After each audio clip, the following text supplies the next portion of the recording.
Hello friends, welcome to my another blog. তোমরা সবাই কেমন আছো? অ্যাকচুয়ালি এই কদিন আমি ভিডিও ছাড়তে পারিনি একটা প্রবলেমের জন্য।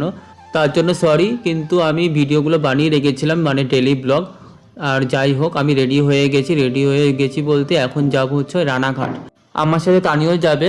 আমি ওর আসার অপেক্ষায় করছিলাম, আর এদিকে আমি মিষ্টির জলটা খেয়ে নিয়েছিলাম, যেহেতু সকালবেলা মিষ্টির জলটা আমি খাইনি। আর এদিকে দিদা রান্না শেষ করে দিয়েছে, আর তানির জন্য অপেক্ষা করছিলাম। তারপর তানি আসার পর তানিকে ভাত দিল খেতে। তারপর এই দেখো তানি খেতে বসে পড়েছে।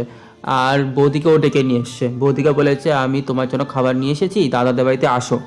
তারপরে বৌদি ওর কথা শুনে এসেছে, আসার পরে দেখতে পাচ্ছি কিছুই নিয়ে আসেনি।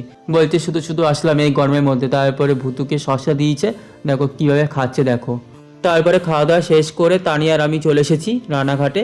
রানাঘাটে এসে আমাদের স্কুলের সামনে একটা কেকের দোকান আছে, সেখানে গিয়ে আইসক্রিম কিনে নিলাম, মানে এই তরমুজের মতো আইসক্রিম। আর নিয়েছি এই ছোট ছোট আইসক্রিম। এই আইসক্রিমটার 5 টাকা দাম, মানে ট্যাবলেটের মতো।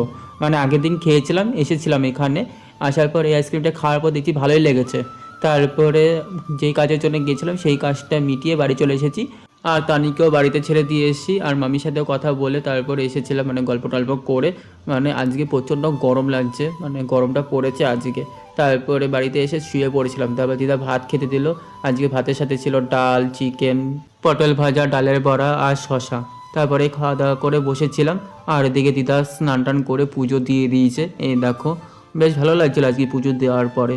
তারপরে দিদা বললে স্নান টান করে নেয়। তারপরে আমিও স্নান টান করিলাম, স্নান টান করে শুয়েছিলাম, মানে ঘুমিয়ে গেছিলাম। তারপর ঘুম থেকে উঠলাম, ওঠার পর খিদে খিদে পাচ্ছিল।